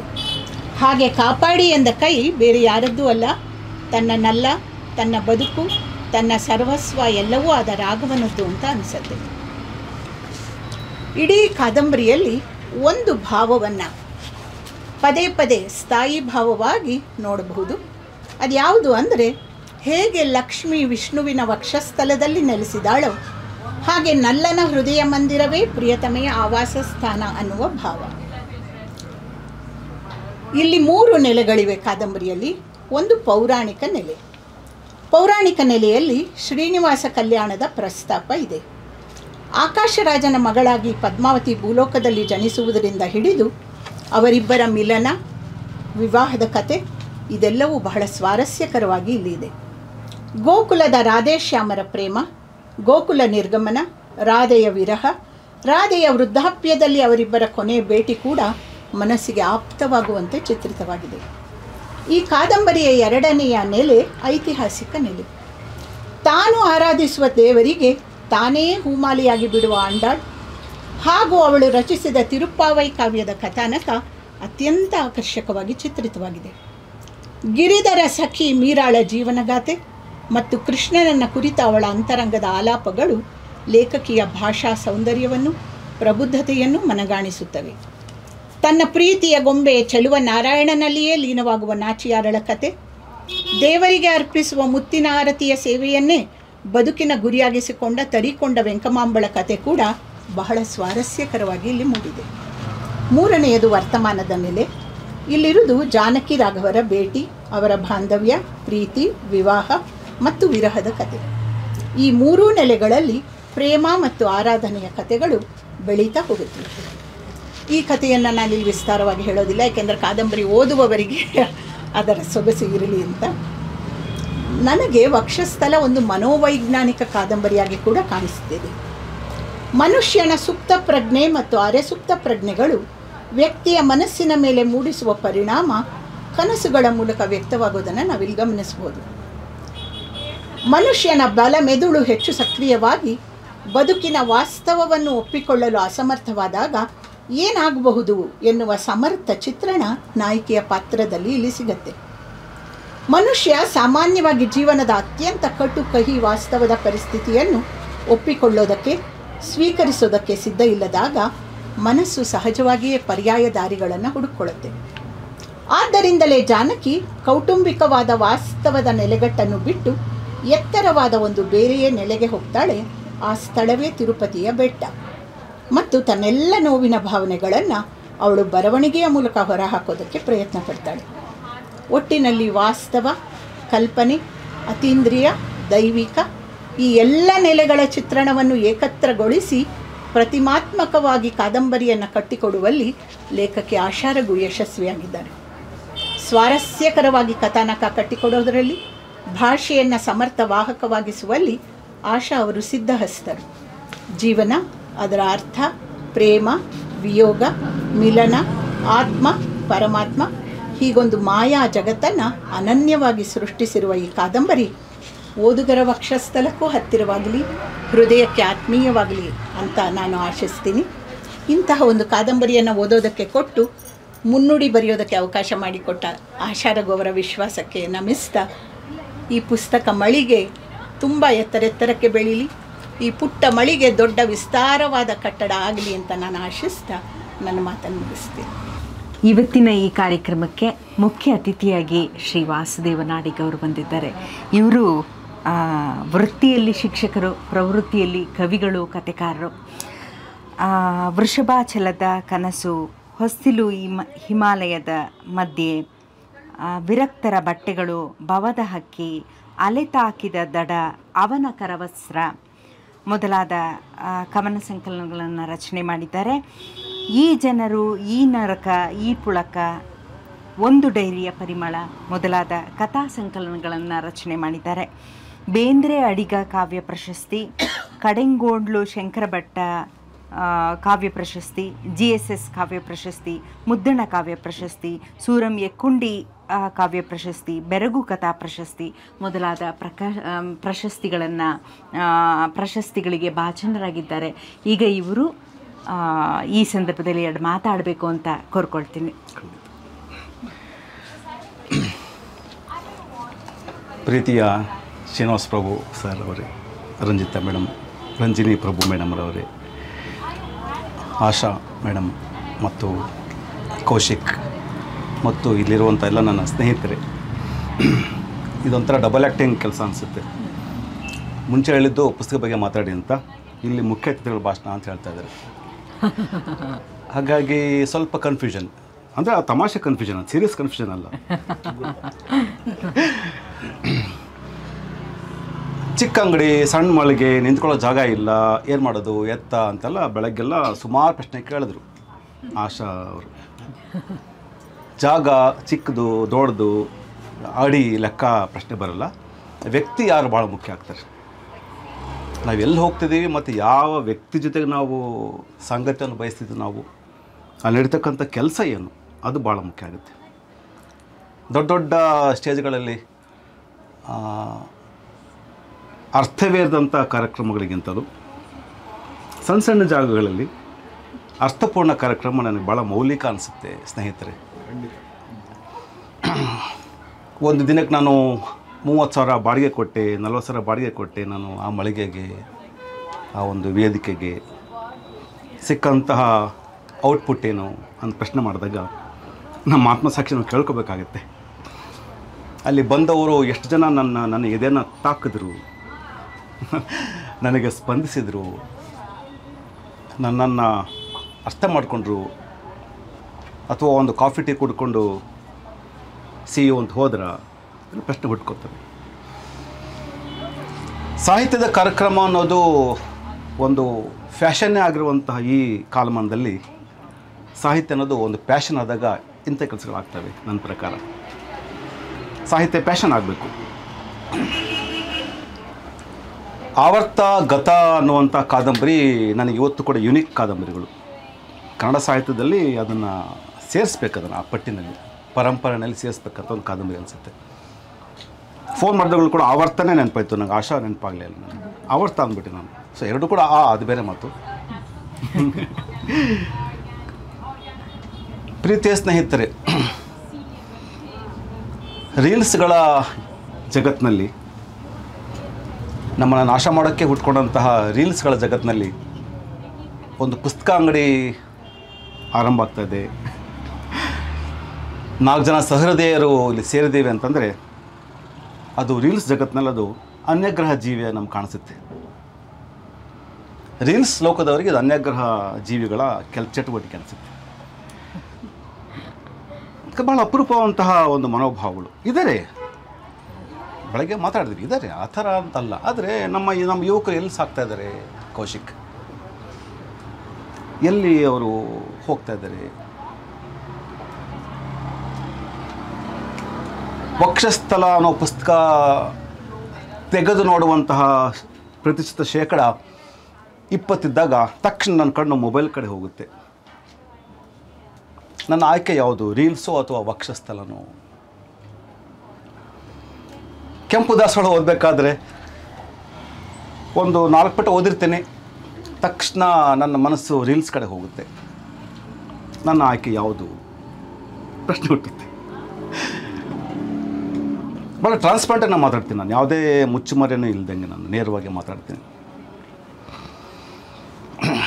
ಸ್ವಿಗ್ಗಿ ಝೊಮ್ಯಾಟೋದ ಮಕ್ಕಳು, ಸ್ವಿಗ್ಗಿ ಝೊಮ್ಯಾಟೋದ ಯುವಕರು ಅದು ಊಟಕ್ಕೆ ಆರ್ಡ್ರ್ ಕೊಟ್ಬಿಟ್ಟು ತಮ್ಮ ಕಷ್ಟ ಸುಖವನ್ನು ಮಾತಾಡ್ಕೊಳ್ಳೋ ಬದಲಿಗೆ ಇವತ್ತು ರೀಲ್ಸಲ್ಲಿ ಮಗ್ನರಾಗ್ತಿರ್ತಾರೆ. ನನ್ನದೇ ವಯಸ್ಸಿನ ನನ್ನದೇ ಒಂದು ವ್ಯಕ್ತಿತ್ವದ ವ್ಯಕ್ತಿ ಯಾಕೆ ಸ್ವಿಗ್ಗಿನ ಆರಿಸ್ಕೊಂಡ, ಯಾಕೆ ಝೊಮ್ಯಾಟೋನ ಆರಿಸ್ಕೊಂಡ ಕೆಲಸ ಮಾಡೋಕ್ಕೆ ಅಂತ ಪರಸ್ಪರ ಮಾತಾಡಬೇಕು ಕೌಶಿಕ್ ಅವರು. ಅದು ಬಿಟ್ಟರು ಕುತ್ತಿಗೆಯನ್ನು ಕೋನ ಮಾಡಿಕೊಂಡು ರೀಲ್ಸ್ ನೋಡುವಂಥ ಜಮಾನ. ದುಃಖ ಆಗತ್ತೆ ಒಂದು ಕಡೆಗೆ, ಎಲ್ಲಿದ್ದೀರಿ ಅಂತ ಅನಿಸುತ್ತೆ. ಇಂಥ ಸಂದರ್ಭದಲ್ಲಿ ಉಪಾಸನಾ ಬುಕ್ಸ್ ಮತ್ತು ಇವರ 2 ಕೃತಿಗಳು ವಕ್ಷಸ್ಥಲ ಮತ್ತು ಕೆಂಪು ದಾಸವಾಳ ಭಾಳ ಖುಷಿ ಕೊಡುತ್ತೆ. ಒಬ್ಬ ವ್ಯಕ್ತಿಯನ್ನು ಈ ವಾಟ್ಸಪ್ಪು, ರೀಲ್ಸು, ಇನ್ಸ್ಟಾಗ್ರಾಮು, ಟೆಲಿಗ್ರಾಮ್ಗಳಿಂದ ಒಂದು 2 ಗಂಟೆ ದೂರ ಇಡುತ್ತಲ್ಲ ನಮ್ಮನ್ನು, ಆ ಒಂದು ಕಾಂಟ್ರಿಬ್ಯೂಷನ್ ಈ ಪುಸ್ತಕ ಸಲ್ಲಬೇಕು. ಪುಸ್ತಕಗಳೆಲ್ಲ ಪುಸ್ತಕ ಸಲ್ಲಬೇಕದು. ವಕ್ಷಸ್ಥಲ ನನಗೆ ಭಾಳ ಇಷ್ಟ ಆಗಿದೆ ಯಾತಕ್ಕಂತಂದರೆ ಅಲ್ಲಿ ಬರ್ತಕ್ಕಂಥ ಅಜ್ಜಿ ಮತ್ತು ತಾತನ ಒಂದು ವ್ಯಕ್ತಿತ್ವ. ಅಜ್ಜಿ ಜಾನಕಿ ಕಥೆ ಹೇಳ್ತಾಳೆ, ತಾತ ರಾಘವನ ಕಥೆ ಹೇಳ್ತಾನೆ. ನಮಗಂತ ಅಜ್ಜಿ ತಾತ ಬೇಕು ಸರ್, ನಮಗೆ ಅಲ್ಲ, ನಮಗಂತ ಅಜ್ಜಿ ತಾತ ಇಲ್ಲದೇ ಇರೋದಕ್ಕಾಗಿ ನಾವೆಲ್ಲ ಇವತ್ತು ಹಿಂಗಾಗಿದ್ದೀವಿ ಅಂತ ಅನಿಸುತ್ತೆ. ಪರಂಪರೆಯನ್ನು ಹೇಳುವಂಥ ಅಜ್ಜಿ ಬೇಕು, ಪುರಾಣವನ್ನು ಹೇಳುವಂತಹ ತಾತ ಬೇಕು, ಮೈಥಾಲಜಿ ಹೇಳ್ತಕ್ಕಂತಹ ಹಿರಿಯರು ಬೇಕು. ಅಲ್ಲಿ ಒಳ್ಳೆ ಟೆಕ್ನಿಕ್ನ ಬಳಸ್ಕೊಳ್ತಾರೆ ಆಶಾ ಅದರಲ್ಲಿ. ಅದು ಕೂಡ ಒಂದೇ ಲಿಂಗ, ದಿರ್ ಇಸ್ ನೋ ವಿಲೋಮ ಲಿಂಗ. ಅಜ್ಜಿ ಜಾನಕಿಗೆ, ತಾತ ರಾಘವಕ್ಕೆ. ಅವರು ತಲುಪಬೇಕಂತಹ ಗುರಿನೇ ಏನಂದರೆ ಪವಿತ್ರವಾದಂತಹ ಒಂದು ಪ್ರೇಮಕ್ಕೆ ತಲುಪಬೇಕು. ಅವರು ಶುದ್ಧವಾದ ಒಂದು ಸಾಂಗತ್ಯಕ್ಕೆ ತಲುಪಬೇಕು. ಅವರು ಲೇಖಕಿ ಇದನ್ನು ತುಂಬ ಚೆನ್ನಾಗಿ ರೂಪಕವನ್ನು ಮಾಡ್ಕೋತಾರೆ. ಮೀರಾ, ಆಂಡಾಳ್ ಇರ್ಬೋದು, ಅಥವಾ ಬಿ ಬಿ ಇರ್ಬೋದು, ಅಥವಾ ಶ್ರೀನಿವಾಸ, ವೆಂಕಟೇಶ, ಲಕ್ಷ್ಮೀ ನರಸಿಂಹ ಯಾರಿರ್ಬೋದು. ನನಗೆ ಇವ್ರು ಯಾರೂ ಮುಖ್ಯ ಆಗಲ್ಲ. ನನಗೆ ಮುಖ್ಯ ಆಗ್ತಿರ್ತಕ್ಕಂಥವ್ರು ನನ್ನ ಕಾಲದ ಬದುಕಿನ ರಾಘವ ಮತ್ತು ಜಾನಕಿ ಮುಖ್ಯ ಆಗ್ತಾರೆ ನನಗೆ. ಇರುವುದೆಲ್ಲವ ಬಿಟ್ಟು ಇರೋದ ಕಡೆಗೆ ತುಡಿಯುವುದೇ ಜೀವನ ಅಂತ ಏನು ಕೊಟ್ಟಿದೆಯಲ್ಲ, ಅದು ಎಲ್ಲ ಲೇಖಕರ ಮೂಲ ಸ್ರೋತ ಸರ್. ಅದು ನಾವು ಬರೆಯೋದೇ ಅದಕ್ಕೆ. ಇದ್ದದನ್ನು ಬಿಟ್ಟು ಇಲ್ಲದೇ ಇರೋ ಕಡೆ ನಾವು ತುಡಿತೀವಿ ಅಂತ ಅನಿಸುತ್ತೆ ನಮಗೆ. ಎಲ್ಲ ಸೃಜನಶೀಲ ಲೇಖಕರ ಮೂಲ ದ್ರವ್ಯ ಈ ತತ್ವ ಅನಿಸುತ್ತೆ ಮೇಡಮ್ ನನಗೆ. ಆಶಾ ಅವರು ಅಷ್ಟೇ, ತಮ್ಮ ಕಾಲದ, ತಮ್ಮ ಬಾಳಿನ, ತಮ್ಮ ಸುತ್ತಮುತ್ತಲಿನ ಬದುಕಿನಲ್ಲಿ ಯಾವುದನ್ನು ನಾನು ಕಾಣಕ್ಕೆ ಆಗ್ತಾ ಇಲ್ಲೋ ಅನ್ನೋದನ್ನು ಇನ್ನೆಂದೆಲ್ಲೋ ಕಾಣ್ತಾರೆ ಅವ್ರು ಹೋಗಿ. ಅದು ರಾಮ, ಕೃಷ್ಣ, ಸೀತೆ, ಮೀರಾ ಅಥವಾ ಆಂಡಾಳ್ ಕಾಣ್ತಾರೆ, ಅಲ್ಲಿ ಕಾಣಕ್ಕೆ ಶುರು ಮಾಡ್ತಾರೆ. ಇವ್ರ ಪುಸ್ತಕಗಳನ್ನ ಓದಬೇಕಾದ್ರೆ ನನಗೆ ಎಲ್ಲೋ ಒಂದು ಕಡೆ ನನಗೆ ಬಯೋಗ್ರಫಿಕಲ್ ಕ್ರಿಟಿಸಿಸಮ್ ನಾನು ನೆನಪಾಗ್ತಿರ್ತೀನಿ. ನನಗೆ ಜೀವನ ಚರಿತ್ರಾತ್ಮಕ ವಿಮರ್ಶೆ ನಮ್ಮಲ್ಲೊಂದಿದೆ. ಒಂದು ಲೇಖಕರ ಜೀವನ ಚರಿತ್ರೆನ ಓದಿ ಅಥವಾ ಪುಸ್ತಕದಲ್ಲಿ ಅವ್ರ ಜೀವನ ಚರಿತ್ರೆ ಅಡಕವಾಗಿಬಿಟ್ಟಿರುತ್ತೆ ಅಂತ ಎಲ್ಲ ಬಿಡು. ಇಟ್ಸ್ ವೈಸ್ ವರ್ಸ. ಹಾಗೆ ಇಡೀ ಕಾದಂಬರಿನಲ್ಲಿ, ಇಡೀ ವಕ್ಷಸ್ಥಲ ಅನ್ನೋ ಕಾದಂಬರಿ ನನಗೆ ಎಲ್ಲೂ ಕೂಡ ಡಿವೈನ್ ಅನ್ನೋ ಫೀಲ್ ಏನಂಗೆ ಆಗಲಿಲ್ಲ. ಅದು ಅಧ್ಯಾತ್ಮ, ಅದು ಸ್ಪಿರಿಚುವಲ್ ನಂಗೆ ಅನಿಸ್ಲೇ ಇಲ್ಲ. ಅದು ವರ್ತಮಾನದ ಒಂದು ಕಥೆ ಅಂತ ನಂಗೆ ಅನಿಸ್ತದೆ. ಬೆಳಗಾದ ತಕ್ಷಣವೇ ಯಾವುದೋ ಒಂದು ಹೆಣ್ಮಗಳನ್ನು ಕೊಂದೆ, ಅವಳನ್ನು ನೋವಿಸಿದೆ ಅಂತ ಗಂಡನ್ನು ಶೋಷಣೆ ಮಾಡೋಂಥ ಹೆಣ್ಣು ಇರುವಂಥ ಈ ಒಂದು ವಿಕರಾಳ ಸಮಾಜದಲ್ಲಿ ವಕ್ಷಸ್ಥಲ ಅನ್ನೋದೇ ನನ್ನ ಪಾಲಿಗೆ ಒಂದು ಭಾಳ ಅದ್ಭುತವಾದಂಥ ಕಾನ್ಸೆಪ್ಟ್ ಅನಿಸುತ್ತೆ. ಆದರೆ ವಕ್ಷಸ್ಥಲ ಅದು ಕೇವಲ ಹೆಣ್ಣು ಹುಡುಕುವಂತಹ ಜಾಗ ಯಾಕಾಗಿರ್ಬೇಕದು? ಯಾಕೆ ಒಂದು ಗಂಡಿಗೆ ಮತ್ತೊಂದು ವಕ್ಷಸ್ಥಲ ಸಿಗೋದಿಲ್ವಾ ಅಂತ ಪ್ರಶ್ನೆ ಹುಟ್ಟಿತ್ತು. ಇಡೀ ಕಾದಂಬರಿ ಜರ್ನಿನೇ ರಾಮನ, ಕೃಷ್ಣನ, ಶ್ರೀನಿವಾಸನ, ವೆಂಕಟೇಶನ ವಕ್ಷಸ್ಥಲನೇ ಆಗಿರ್ತದೆ. ಯಾಕದು ಸೀತೆಯ ವಕ್ಷಸ್ಥಲ, ಯಾಕೆ ಜಾನಕಿಯ ವಕ್ಷಸ್ಥಲ, ಅದು ಯಾಕೆ ಇನ್ನೊಂದು ಹೆಣ್ಮಗಳ ವಕ್ಷಸ್ಥಲ ಆಗಿರಬಾರ್ದು, ಅಲ್ಲಿ ಯಾಕೆ ನೆಲೆಸಿರಬಾರ್ದು ಅನ್ನೋ ಪ್ರಶ್ನೆ ಕಾಡುತ್ತೆ. ಈ ಟೆಕ್ನಿಕ್ ಸ್ವಲ್ಪ ನನಗೆ ಅಲ್ಲಲ್ಲಿ ನಾನು ಭಾಳ ಕಾಡ್ತು. ಆಶಾರವರು ಮುಂದಿನ ಕಾದಂಬರಿನಲ್ಲಿ ಏನಾರು ಬರೆಯೋಕ್ಕೆ ಶುರು ಮಾಡಿದ್ರೆ ಇನ್ನೊಂದು ಯಾವುದೋ ವಕ್ಷಸ್ಥಲವನ್ನು ಇಟ್ಕೊಂಡು ಅಲ್ಲಿ ಗಂಡಿನ ಪ್ರಾಣ ಹೆಂಗಾಗುತ್ತೆ ನೋಡಬೇಕಾಗತ್ತೆ. ಭಾಳ ಇಷ್ಟ ಆಯ್ತು ಕಾದಂಬರಿ, ಸಾಕಷ್ಟು ಮಾತಾಡೋದಿದೆ. ಆದರೆ ಈ ಕಾದಂಬರಿ ಮತ್ತೆ ನನಗೆ ಕಾಡಿಸುತ್ತೆ, ಅದು ಸದಾ ನನಗೆ ಕೊರಗನ್ನು ಉಂಟು ಮಾಡ್ತದೆ, ನಮ್ಮ ಹುಡುಕಾಟ, ನಮ್ಮ ಶೋಧನೆ. ಹಾಗಾಗಿ ನಾನು ಈ ಕಾದಂಬರಿ ಇರ್ಬೋದು ಅಥವಾ ನಮ್ಮ ಕೆಂಪು ದಾಸವಾಳ ಪುಸ್ತಕ ಇರ್ಬೋದು, ಇದನ್ನು ನಾನು ಒಂದು ರೀತಿಯಲ್ಲಿ ಇದನ್ನು ನಾನು ಆಶಾ ರಘುರವರು ಬಾಳಿದ, ಬದುಕಿದ, ಕಂಡ, ಉಂಡ, ಅನುಭವಿಸಿದಂತಹ ಬದುಕಿನ ಕ್ರಮ ಅಂತ ನಾನು ಭಾವಿಸ್ಬಿಡ್ತೀನಿ ಇದನ್ನು. ನಾನು ಅವರ ಶೋಧ, ಅವರ ಹಪಾಹಪಿ, ಅವರ ಆತ್ಮ ಸಾಕ್ಷಾತ್ಕಾರ ಅಲ್ವಾ ಸರ್ ಅನಿಸುತ್ತೆ. ಎರಡನೇದಾಗಿ 2 ನಿಮಿಷ ನಾನು ಮಾತನ್ನು ಮುಗಿಸ್ತೀನಿ. ಎರಡನೇದಾಗಿ ಕೆಂಪು ದಾಸವಾಳ ಕೃತಿ ಬಗ್ಗೆ ಒಂದು 2 ನಿಮಿಷ ಮಾತಾಡೋಣ. ಮುಖ್ಯ ಅತಿಥಿ ಆಗದೇ ಒಬ್ಬ ಓದುಗನಾಗಿ ಮಾತಾಡೋಣ. ಮುಖ್ಯ ಅತಿಥಿ ಅಂತ ಒಂದು ಮಾಸ್ಕ್ ಹಾಕೊಂಡ್ಬಿಟ್ರೆ ಓದುಗ ಕಳೆದು ಬಿಡ್ತಾನೆ, ಭಾಳ ಗಂಭೀರವಾಗಿ ನಿಂತ್ಕೊಂಡು ಮುಖ್ಯ ಅತಿಥಿ ಭಾಷೆ ಕೇಳಿಸ್ಕೊಳ್ರಪ್ಪ ಅಂತ. ಹಾಗಾಗಿ ಕೆಂಪು ದಾಸವಾಳ ಕೂಡ ಅಷ್ಟೇ, ಅದು ನಥಿಂಗ್ ಬಟ್ ಅದು ಅಷ್ಟೇ ಒಬ್ಬ ಲೇಖಕ ತಾನು ಓಡಾಡಿದ್ದ, ತಾನು ನೋಡಿದಂತಹ ಪಾತ್ರಗಳನ್ನು ಬರೆಯೋಕ್ಕೆ ಸಾಧ್ಯ. ನನಗೆ ಶ್ರೀನಿವಾಸ್ ಪ್ರಭು ಸರ್ ಕತೆ ಬರೆಯೋಕ್ಕೆ ನಂಗೆ ಬರಲ್ಲ, ನನಗೆ ಅಥವಾ ನಂಗೆ ರಂಜಿನಿ ಪ್ರಭು ಮೇಡಮ್ ಕತೆ ನಂಗೆ ಬರೆಯೋಕ್ಕೆ ಬರಲ್ಲ. ಯಾಕೆ ನಾನು ಬಾಳ್ದ ಬದುಕಲ್ಲ ಅದು. ನಾನು ಕೌಶಿಕ್ ಆಗಲಾರೆ,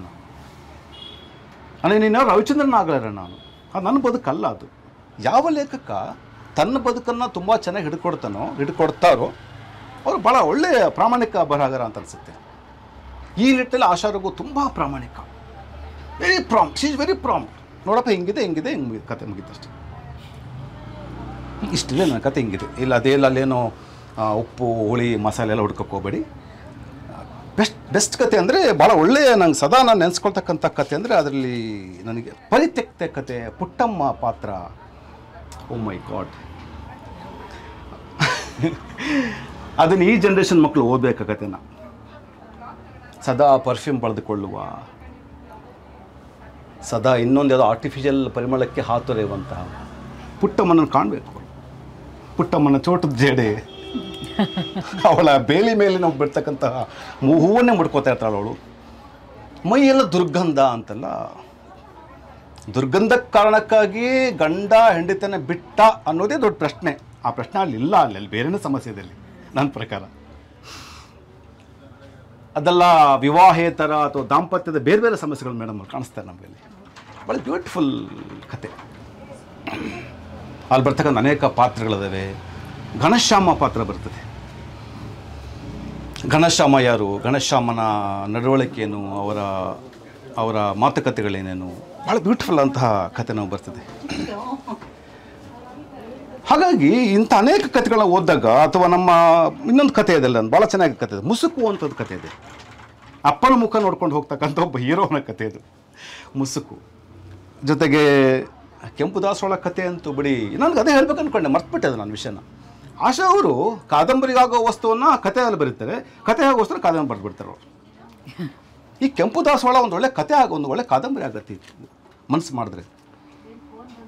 ಹಾಗೆ ಇದೇನಿದೆ ನಮ್ಮ ಪುಟ್ಟಮ್ಮನ ಕತೆ ಬೃಹತ್ ಕಾದಂಬರಿ, ಇದು ಭಾಳ ದೊಡ್ಡ ಕಾದಂಬರಿ ಆಗುತ್ತೆ.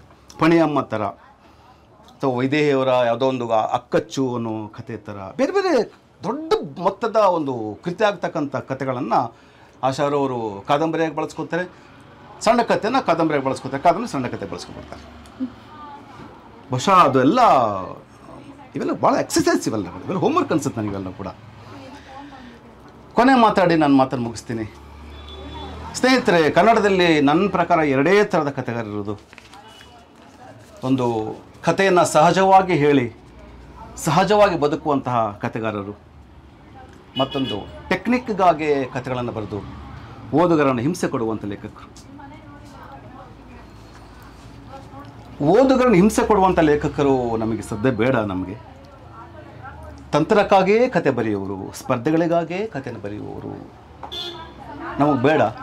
ಇವತ್ತು ಹೃದಯವನ್ನು ಬದಲಾಯಿಸ್ತಕ್ಕಂಥ ಕಥೆಗಳು ನಮಗೆ ಬೇಕು, ಮನಸ್ಸನ್ನು ಕಲಕುವ ಕಥೆಗಳು ನಮಗೆ ಬೇಕು ಸರ್. ನಮ್ಮನ್ನು ಮನುಷ್ಯರಾಗ್ತಕ್ಕಂಥ ಕಥೆ ನಮಗೆ ಬೇಕು. ಇದನ್ನು ಮಾಸ್ತಿ ಹೇಳಿಕೊಟ್ರು. ಇದು ನಮಗೆ ಮಾಸ್ತಿ ಪರಂಪರೆ, ಇದು ಪಣಿಯಮ್ಮನ ಪರಂಪರೆ. ಇದು ಇದು ಕೊಡಗಿನ ಗೌರಮ್ಮನವರ ಪರಂಪರೆ. ಟೆಕ್ನಿಕಲಿಗಾಗಿಯೇ ಕತೆ ಬರೆಯೋದು ಅನ್ನೋದು ಒಂದು ಕಡೆ ಇಟ್ಕೊಂಡ್ರೆ, ಆಶಾ ಅವರವರು ಟೆಕ್ನಿಕ್ ಬಗ್ಗೆ ಯಾವತ್ತೂ ಯೋಚನೆ ಮಾಡೋದಿಲ್ಲ. ನಾ ಕತೆ ಹೇಳ್ತೀನಿ, ನೀವು ಕೇಳಿಸ್ಕೋಬೇಕಷ್ಟೇ ಕತೆ. ನಾ ಕತೆ ಹೇಳ್ತೀನಿ, ನೀವು ಕೇಳಿಸ್ಕೋಬೇಕು, ಅಷ್ಟೇ ಕತೆ. ಸರಳ, ಸುಂದರ, ನಿರಾಡಂಬರ, ಅತ್ಯಂತ ಸಲೀಲವಾಗಿ ಹೋಗ್ತಕ್ಕಂತಹ ಕತೆಗಳನ್ನು ನಮಗೆ ಆಶಾ ಕೊಡ್ತಾರೆ. ಇಂತಹ ಕತೆಗಳನ್ನು ಕೊಟ್ಟಂತಹ ಆಶಾರವರಿಗೆ ನಾನು ಅಭಿನಂದನೆ ಸಲ್ಲಿಸ್ತೀನಿ. ಯಾವುದೇ ವೇದಿಕೆ, ಕೀರ್ತಿ, ಪತಾಕೆ, ಡಂಗೂರ, ಡಾಣಾಡಂಗೂರಗಳು, ಮೆರವಣಿಗೆಗಳೆಲ್ಲ ಹೊರತುಪಡಿಸಿ ಒಬ್ಬ ಲೇಖಕಿ ತನ್ನ ಪಾಡಿ ತಾನು ಬರೆಯಬಲ್ಲಳು ಅನ್ನೋದಾದರೆ ಅದಕ್ಕಿಂತ ದೊಡ್ಡ ಸುಖ ಜಗತ್ತಲ್ಲಿ ಯಾವುದೇ ಸ್ನೇಹಿತರೆ. ಸ್ವಾವಲಂಬಿ ಬದುಕನ್ನು ಬದುಕುವ, ಸ್ವತಂತ್ರವಾಗಿ ನಾನು ನಿಂತ್ಕೊಳ್ತಿರ್ತಕ್ಕಂಥ ಬದುಕನ್ನು ಬಾಳುವಂಥ ಶಕ್ತಿ ಲೇಖಕರಿಗೆ ಮಾತ್ರ ಇರ್ತದ್ದು. ಇಂಥ ಸಂದರ್ಭದಲ್ಲಿ ಉಪಾಸನ ಹೆಚ್ಚು ಬೆಳಗಲಿ, ಆಶಾರವರ ಕೃತಿಗಳು ಮತ್ತೆ ನಮ್ಮ ಎದೆಯನ್ನು ತಟ್ಟಲಿ, ಪುಟ್ಟಮ್ಮ ಆಗಿರ್ಬೋದು ಅಂತ ಅನೇಕ ಪಾತ್ರಗಳು ನಮ್ಮನ್ನು ಕಾಡಲಿ. ಅದೊಂದು ಜರ್ನಿ. ಈ ಎರಡೂ ಕಾದಂಬರಿಗಳು, ಎರಡೂ ಕೃತಿಗಳ ಮೂಲಕ ನನಗೆ ಕತೆ, ಲಿಟ್ರೇಚರ್ ಅನ್ನೋದಕ್ಕಿಂತ ಆಶಾರವರ ಒಂದು ಬದುಕಿನ ಮಾರ್ಗ ನಂಗೆ ಸಿಕ್ತಿಲ್ಲಿ. ಅವರು ನಡೆದಾಡುವಂತಹ ಬದುಕು ಸಿಕ್ತಂಗಿಲ್ಲಿ, ಅವ್ರು ಹೋದಂಥ ಹೆಜ್ಜೆಗಳು ನಂಗೆ ಸಿಕ್ತಿಲ್ಲ. ಆ ಮಟ್ಟಿಗೆ ನಾನು ಇವತ್ತು ಸಂತೋಷ ಪಡ್ತೀನಿ. ಇದು ಓದಿನ ಸುಖ. ನಮಸ್ಕಾರ. ಎಲ್ರಿಗೂ ನಮಸ್ಕಾರ. ಎರಡು ಮಾತಾಡ್ತೀನಿ. ಮೊದಲನೇದಾಗಿ ಉಪಾಸನಾ ಬುಕ್ಸ್ ಪ್ರಕಾಶನ ಸಂಸ್ಥೆ ಮತ್ತು ಪುಸ್ತಕ ಮಳಿಗೆ ಎರಡೂ ಇವತ್ತು ಪ್ರಾರಂಭ ಆಗ್ತಾ ಇದೆ. ಉಪಾಸನಾ ಬುಕ್ಸ್ ಪ್ರಕಾಶನ ಸಂಸ್ಥೆಯ ವತಿಯಿಂದ 2 ಕೃತಿಗಳು, ಆಶಾ ರಘು ಅವರ 2 ಕೃತಿಗಳು ಇವತ್ತು ಲೋಕಾರ್ಪಣೆಗೊಂಡಿವೆ. ಪುಸ್ತಕದ ಮಳಿಗೆ ಪ್ರಾರಂಭ ಆಗಿದೆ. ಪುಸ್ತಕಗಳು, ನಮ್ಮ ಈ ಪುಸ್ತಕ ಸಂಸ್ಕೃತಿ ಎಷ್ಟರ ಮಟ್ಟಿಗೆ ಬೆಳೆಯುತ್ತೆ, ಎಷ್ಟು ವ್ಯಾಪಕವಾಗಿ ಬೆಳೆಯುತ್ತೆ, ಅಷ್ಟು ಮಾನವ ಸಂಸ್ಕೃತಿ ಬೆಳೀತಾ ಹೋಗುತ್ತೆ, ಉತ್ಕೃಷ್ಟವಾಗ್ತಾ ಹೋಗುತ್ತೆ. ಆ ನಿಟ್ಟಿನಲ್ಲಿ ಆಶಾ ರಘು ಅವರು ಒಂದು ಮಹತ್ವದ ಹೆಜ್ಜೆಯನ್ನು ಇಟ್ಟಿದ್ದಾರೆ. ಈ ಸಾಹಿತ್ಯದ ಉಪಾಸನೆಯಲ್ಲಿ ಅವರಿಗೆ ಎಲ್ಲ ತರಹದ ಯಶಸ್ಸು ಸಿಗಲಿ ಅಂತ ಪ್ರಾರ್ಥನೆ ಮಾಡ್ಕೋತೀನಿ. All the very best you. ಇನ್ನು ಕೃತಿ ಇವತ್ತು ಬಿಡುಗಡೆಯಾದ ಕೃತಿಗಳ ಬಗ್ಗೆ ರಂಜನಿ ಅವರು ಮಾತಾಡಿದ್ದಾರೆ, ನಾಡಿಗ್ ಅವರು, ಕೌಶಿಕ್ ಅವರು ಭಾಳ ಸೊಗಸಾಗಿ ಮಾತಾಡಿದ್ದಾರೆ. ಹಾಗೆ ವಿಸ್ತೃತವಾದ ಚರ್ಚೆಗೆ ನಾನು ತೊಡಗೋದಿಲ್ಲ. ಒಟ್ಟಾರೆ ಕೆಲವು ಕೃತಿಗಳನ್ನು ಆಶಾ ಅವರು ಬರೆದಿರೋದನ್ನು ಓದಿದ್ದೇನೆ. ಆ ಓದಿನ ಹಿನ್ನೆಲೆಯಲ್ಲಿ 1-2 ವಿಷಯಗಳನ್ನು ನಿಮ್ಮ ಜೊತೆಗೆ ಹಂಚಿಕೊಳ್ಳೋದಕ್ಕೆ ಇಷ್ಟಪಡ್ತೇನೆ. ಒಂದು ಆವರ್ತ ಚಿತ್ತರಂಗ ಕೃತಿಯ ಲೋಕಾರ್ಪಣೆ ಸಂದರ್ಭದಲ್ಲಿ ನಾನು ಆ ಕೃತಿಯ ಬಗ್ಗೆ ನಾನು ಮಾತಾಡಿದ್ದೆ. ಇದು ಈಗಾಗಲೇ ಲೋಕಾರ್ಪಣೆ ಆಗಿರುವಂತಹ ಕೃತಿಗಳು, ಆಗಬೇಕಾಗಿರೋದು ಭವಿಷ್ಯದಲ್ಲಿ. ಅದು ಒಂದು ಕೃತಿಯನ್ನು ನನ್ನ ಪ್ರಥಮ ಓದಿಗೆ ಆಶಾ ಅವರು ಕೊಟ್ಟಿದ್ದರು, ಮಾರ್ಕೋಲು ಅಂತ. ಈ 3 ಕೃತಿಗಳನ್ನು ಸ್ವಲ್ಪ ಹೆಚ್ಚು ವ್ಯಾಪಕವಾಗಿಯೇ ನಾನು ಅಧ್ಯಯನ ಮಾಡಿದೆ ಅಂತ ಹೇಳಬೇಕು. 4-6 ಬಾರಿ ಈ ಕೃತಿಗಳನ್ನು ಓದಿದ್ದೇನೆ. ಆ ಓದಿನ ಹಿನ್ನೆಲೆಯಲ್ಲಿ 1-2 ವಿಷಯಗಳು ನನಗೆ ತೀವ್ರವಾಗಿ ಅನ್ನಿಸಿದ್ದು ಏನಂದರೆ, ಆಶಯ ಮತ್ತು ಆಕೃತಿ ಇವುಗಳ ನಡುವೆ ಆಶಾ ಅವರು ಸಾಧಿಸುವ ಸಮನ್ವಯ. ಅಂದರೆ ಒಂದು ಆಶಯಕ್ಕೆ ಯಾವುದು ಅತ್ಯಂತ ಸೂಕ್ತವಾದ ಆಕೃತಿ, ಶಿಲ್ಪ ಅನ್ನೋದನ್ನು ಬಹಳ ಜಾಣ್ಮೆಯಿಂದ ಅವರು ನಿರ್ಧಾರ ಮಾಡ್ತಾರೆ. ಆ ಕಥೆಯನ್ನು ಆ ರೀತಿಯಲ್ಲಿ ಹೇಳಿದರೆ ಸರಿ ಅಂತ ಯಾರಿಗಾದರೂ ಪುಸ್ತಕವನ್ನು ಓದೋದ ಮೇಲೆ ಅನ್ನಿಸಬೇಕು. ಅಷ್ಟರ ಮಟ್ಟಿಗೆ ಆ ಸಮನ್ವಯ ಸಾಧಿತವಾಗಿರುತ್ತೆ. ಫಾರ್ಮ್ ಮತ್ತು ಕಂಟೆಂಟ್ಗಳ ನಡುವಿನ ಸಮನ್ವಯ ಪ್ರಾಯಶಃ ಜಗತ್ತಿನ ಯಾವುದೇ ಲೇಖಕನ ಮೊಟ್ಟ ಮೊದಲ ಹಾಗೂ ಕೊನೆಯ ಸವಾಲು. ಅದನ್ನು ಸಾಧಿಸಿದ ದಿನ ಲೇಖಕ ಗೆದ್ದ ಅಂತ ಅರ್ಥ. ಆಶಯಗಳು ಇರುತ್ತವೆ, ಮನಸ್ಸಲ್ಲಿ 100 ಆಶಯಗಳಿರುತ್ತವೆ. ನಾವು ಓದಿದ ಕಥೆಗಳಿರುತ್ತವೆ, ನಾವು ಅನುಭವಿಸಿದ ಪ್ರಸಂಗಗಳಿರುತ್ತವೆ, ನಮ್ಮದೇ ಕಥೆಗಳು ಇರುತ್ತವೆ. ಆದರೆ ಇದನ್ನು ಯಾವ ರೂಪದಲ್ಲಿ ನಾನು ಕಟ್ಟಿಕೊಡ್ಲಿ ಅಂತ ಹೊರಟಾಗ 100 ಸಲ ಮನಸ್ಸಿನಲ್ಲೇ ಅದನ್ನು ನಾವು ಪುನರಾವರ್ತನೆ ಮಾಡ್ಕೋತಾ ಹೋಗ್ತೇವೆ. ಹೀಗೆ ಹೇಳ ಕೊನೆಗೆ ಎಲ್ಲೋ ಒಂದು ಕಡೆ ಧೊತ್ತಂತ ಆ ಪಾಯಿಂಟ್ ಸಿಕ್ಕಾಕ್ಕೊಳ್ಳುತ್ತೆ. ಇದು ನಾನು ಕಟ್ಟಿಕೊಡಬೇಕಾದಂಥದ್ದು. ಆವರ್ತ ಕಾದಂಬರಿನ ಓದಿದಾಗ ನನಗೆ ನಿಜವಾಗ್ಲೂ ಗಾಬರಿ ಆಗೋಯ್ತು. ಅದು ಎಷ್ಟು ಪಾತ್ರಗಳು, ಅದು ಎಷ್ಟು ಹೆಸರುಗಳು, ಹೇಗೆ ಆ ಹೆಸರುಗಳನ್ನು ನೀವು ಕಲ್ಪಿಸ್ಕೊಂಡ್ರಿ. ನಾನು ಮೊದಲು ಅಂದ್ಕೊಂಡಿದ್ದು ಅದು ಐತಿಹಾಸಿಕ ಕಾದಂಬರಿ ಅಂತ, ಆದರೆ ಐತಿಹಾಸಿಕ ಅಲ್ಲ ಅಲ್ವೇ, ಅದು ಇತಿಹಾಸದ ಪುಟಗಳಿಂದ ಆರಿಸಿದ ಕಥೆ ಅಲ್ಲ, ಸಂಪೂರ್ಣವಾಗಿ ಕಾಲ್ಪನಿಕ ಕಾದಂಬರಿ. ನಾನು ಅದನ್ನು ಕಾಲ್ಪನಿಕ ಐತಿಹಾಸಿಕ ಕಾದಂಬರಿ ಅಂತ ಕರಿತೇನೆ. ಅಷ್ಟರ ಮಟ್ಟಿಗೆ ಅದು ನಡೆದ ಕಥೆಯೇ ಅಂತ ನಾವು ನಂಬಿಬಿಡಬೇಕು, ನಾವು ಒಪ್ಕೋಬೇಕು. ಅಷ್ಟು ಅದ್ಭುತವಾಗಿ ಕಥೆಯನ್ನು ಹೆಣೆದಿದ್ದಾರೆ. ಅದು ನಿಜವಾಗಲೂ ಹ್ಯಾಟ್ಸ್ ಆಫ್ ಟು ಯು. ಆ ರೀತಿಯಲ್ಲಿ ಒಂದು ಕೃತಿಯನ್ನು ಕಟ್ಟಿಕೊಡೋದಿದೆಯಲ್ಲ, ದಟ್ಟವಾದ ವಿವರಗಳನ್ನು ಕಟ್ಟಿಕೊಡೋದು. ಆಮೇಲೆ ಎಲ್ಲಿಯೂ ಗೋಜಲೆ ಇಲ್ಲ, ಎಲ್ಲಿಯೂ ದ್ವಂದ್ವ ಇಲ್ಲ. ಕಥೆ ನಾಗಾಲೋಟದಿಂದ ಸಾಕ್ಕೊಂಡು ಹೋಗುತ್ತೆ. ಯಾವ ಕನ್ಫ್ಯೂಷನ್ ಕೂಡ ಓದುಗನಿಗಾಗಲ್ಲ. ಆ ಮಾತು ಹಿಂದೆ ನಮ್ಮ ಇವರು ಸ್ನೇಹಿತರು ಕೂಡ ಹೇಳಿದ್ರು, ಎಲ್ಲೂ ಕೂಡ ನಿಮ್ಮ ಕಥೆಗಳಲ್ಲಿ, ನಿಮ್ಮ ಕಥನದಲ್ಲಿ ಗೋಜಲುಗಳಿಲ್ಲ, ಗೊಂದಲಗಳಿಲ್ಲ ಓದುಗನಿಗೆ.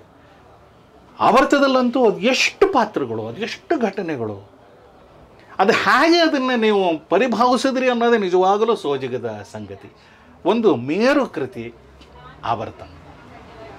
ಅದೇ ನೋಡಿ, ಚಿತ್ರರಂಗಕ್ಕೆ ಬಂದರೆ ಅದು ನಮ್ಮ ಚಿತ್ರರಂಗದ 60-70ರ ದಶಕದಲ್ಲಿ ವಿಜೃಂಭಿಸಿದ ನಿರ್ದೇಶಕರ, ನಟ ನಟಿಯರ ಬದುಕಿನ ಸುತ್ತ ಹೆಣದ ಕಥೆ. ಆದರೆ ಅದನ್ನು ಒಂದು ರೀತಿಯಲ್ಲಿ ಸಾಮಾಜಿಕ ಐತಿಹಾಸಿಕ ಕಾದಂಬರಿ ಇದು. ಅಂದರೆ ಇತಿಹಾಸದ ಪುಟಕ್ಕೆ ಸೇರಿ ಹೋದಂತಹ ಕೆಲವು ಇತ್ತೀಚಿನ ವ್ಯಕ್ತಿಗಳ ಬಗ್ಗೆನೇ ಬರೆದಿರುವಂಥ ಕೃತಿ. ಅಲ್ಲಿ ಹೆಸರುಗಳನ್ನು ಅವರು ಬೇರೆಯಾಗಿ ಮಾಡಿಕೊಂಡಿದ್ದಾರೆ, ಆದರೆ ಒಂದೇ ಓದಿಗೆ ಥಟ್ ಅಂತ ನಮಗೆ ಗೊತ್ತಾಗ್ಬಿಡುತ್ತೆ ಇದು ಇಂಥದೇ ವ್ಯಕ್ತಿಗಳನ್ನು ಕುರಿತಾದಂತಹ ಕೃತಿ ಅನ್ನೋದು. ಅಲ್ಲಿ ಆ ಕೃತಿಯಲ್ಲಿ ನನಗೆ ಬಹಳ ಇಷ್ಟವಾದದ್ದು ಅಂತಂದರೆ, ಆ ಒಂದು ವೃತ್ತಿಯ ಸರ್ಕ್ಯುಲರ್ ಆದಂತಹ ಒಂದು ಬೆಳವಣಿಗೆಯನ್ನು ಅವರು ಆ ಕಾದಂಬರಿಯಲ್ಲಿ ಅಳವಡಿಸ್ಕೊಂಡಿದ್ದಾರೆ. ಆ ರೀತಿಯಲ್ಲಿ ಫಾರ್ಮ್ನಲ್ಲಿ ಒಂದು ಹೊಸ ರೀತಿಯ ಆವಿಷ್ಕಾರ. ಅದು ಕೊಟ್ಟ ರೀತಿಯಲ್ಲಿ ಒಂದು ಪಾತ್ರ ಕಥೆಯನ್ನು ಹೇಳ್ಕೊಂಡು ಹೋಗುತ್ತೆ, ಒಂದು ಕಡೆಯಿಂದ ಶುರು ಮಾಡುತ್ತೆ, ಕಥೆ ಹೇಳ್ಕೊಂಡು ಬಂದು ಮತ್ತೆ ಅಲ್ಲಿ ನಿಲ್ಲುತ್ತೆ, ಅಲ್ಲಿಂದ ಇನ್ನೊಂದು ಪಾತ್ರ ಕಥೆಯನ್ನು ಮುಂದುವರಿಸ್ಕೊಂಡು ಹೋಗುತ್ತೆ. ಕಥೆ ಮುಂದುವರಿತು, ಅಲ್ಲೆಲ್ಲೋ ಅಲ್ಲಿ ನಿಲ್ತು ಆ ಪಾತ್ರ, ಒಂದು ಸರ್ಕಲ್ ಬಂದು ಮತ್ತೊಂದು ಪಾತ್ರ ಕಥೆನ ಮುಂದುವರಿಸ್ಕೊಂಡು. ಅದು ಬಹಳ ನನಗೆ ಇಷ್ಟವಾದಂಥ ಸಂಗತಿ. ಇದು ನೋಡಿ, ಸಂಪೂರ್ಣವಾಗಿ ಸಾಮಾಜಿಕ, ನಮ್ಮದೇ ಪರಿಸರದಲ್ಲಿ ನಮ್ಮ ಸುತ್ತಮುತ್ತ ಈಗಾಗಲೇ ಆಗಹೋದಂತಹ ಕೆಲವು ಪ್ರಮುಖ ವ್ಯಕ್ತಿಗಳನ್ನು, ಅವರ ಬದುಕನ್ನು ಆಧರಿಸಿ ಬರೀ ಅದನ್ನು ದಾಖಲು ಮಾಡಿಲ್ಲ, ಕಥೆಯನ್ನು ದಾಖಲು ಮಾಡಿಲ್ಲ, ಅದರ ಜೊತೆಗೆ ಸೂಕ್ಷ್ಮವಾದ ಒಳನೋಟಗಳನ್ನು ಅವರು ನೀಡ್ತಾ ಹೋಗ್ತಾರೆ.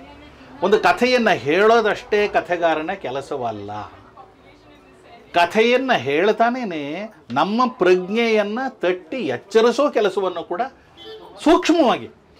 ಹಾಗಂತ ನೀವೇನು ಬೋಧನೆಗೆ ಹೊರಡಬೇಕಾಗಿಲ್ಲ, ಕಥೆಗಾರರು ಬೋಧನೆಗೆ ಹೊರಡಬೇಕಾಗಿಲ್ಲ, ಆದರೆ ಎಲ್ಲೋ ಒಂದು ಮಟ್ಟದಲ್ಲಿ ನಮ್ಮ ಪ್ರಜ್ಞೆಯನ್ನು ಮಿಡಿಯುವಂಥ ಕೆಲಸ ಕಥೆಗಾರ ಅಥವಾ ಯಾವುದೇ ಸಾಹಿತಿ ಅವಶ್ಯವಾಗಿ ಮಾಡಲೇಬೇಕು. ಅಂಥದ್ದೊಂದು ಕೆಲಸ ಕೂಡ ಅಲ್ಲಾಗಿದೆ. ಇನ್ನು ಮಾರ್ಕೋಲು ಮುಂದೆ ಬರುವಂತಹ ಕಾದಂಬರಿ, ಅದಂತೂ ಸಂಪೂರ್ಣವಾಗಿ ವಿಭಿನ್ನವಾದಂತಹ ಕಾದಂಬರಿ. ಈಗ ನಾನು ಹೇಳಿದ 2 ಕಾದಂಬರಿಗಳು, ಅವುಗಳ ಜೊತೆಗೆ ಬೇರೆ ಈಗಾಗಲೇ ಪ್ರಕಟವಾಗಿರುವಂಥ ಕೃತಿಗಳು ಎಲ್ಲಕ್ಕಿಂತಲೂ ಭಿನ್ನವಾದಂಥದ್ದು ಮಾರ್ಕೋಲು. ಜಾನಪದೀಯ ಕಾಲ್ಪನಿಕ ಅಂಶಗಳನ್ನೆಲ್ಲ ಬಳಸ್ಕೊಂಡು ಬಹಳ ಸ್ವಾರಸ್ಯಕರವಾದಂತಹ ಕಥೆಯನ್ನು ಕಟ್ಟಿಕೊಟ್ಟಿದ್ದಾರೆ. ಅವರು ಬಳಸಿರುವಂಥ ಭಾಷೆ ಅಂತೂ ನಂಜನಗೂಡು, ನಾನು ಗ್ರಾಮೀಣ ಭಾಷೆ ಅಂತ ಗ್ರಾಮೀಣ ಕರಿತೀನಿ. ಭಾಷೆ. ನಂಜನಗೂಡು ಅಂತಂದ್ರೆ particular ತುಮಕೂರು ಪ್ರಾಂತ್ಯದಲ್ಲೂ ಇದೆ, ಎರಡು ಸ್ವಲ್ಪ ಇದಾಗ್ಬಿಟ್ಟಿದೆ ನನಗೆ. ಹೀಗಾಗಿ ಗ್ರಾಮ್ಯ ಭಾಷೆಯಲ್ಲಿ ಬರೆದಿರೋದು ಅದು ನಿಜವಾಗಲೂ ಅದು ಇನ್ನೊಂದು ಸೋಜಿಗೆ. ಎಂಥ ಶಿಷ್ಟ ಭಾಷೆಯಲ್ಲಿ ಆವರ್ತದಂತಹ ಕೃತಿಯನ್ನು ಕಟ್ಟಿಕೊಡ್ತಾರೆ, ನಮ್ಮ ಆಡು ಮಾತಿನಲ್ಲಿ ಚಿತ್ರರಂಗದಂತಹ ಕೃತಿಯನ್ನು ಕಟ್ಟಿಕೊಡ್ತಾರೆ, ಸಂಪೂರ್ಣವಾಗಿ ಗ್ರಾಮ್ಯ ಭಾಷೆಯಲ್ಲಿ ಮಾರ್ಕೋಲನ್ನು ಬೆಳೆಸ್ತಾ ಹೋಗ್ತಾರೆ. ಹೀಗೆ ಭಾಷೆಗೆ ಸಂಬಂಧಪಟ್ಟ ಹಾಗೆ, ಸಂವಿಧಾನಕ್ಕೆ ಸಂಬಂಧಪಟ್ಟ ಹಾಗೆ ಬಹಳಷ್ಟು ಪ್ರಯೋಗಗಳನ್ನು ಆಶಾ ಅವರು ನಡೆಸ್ತಾನೆ ಬಂದಿದ್ದಾರೆ. ಬಹಳ ಒಳ್ಳೆಯ ಯಶಸ್ಸನ್ನು ಕೂಡ ಅದರಲ್ಲಿ ಅವರು ಸಾಧಿಸಿದ್ದಾರೆ.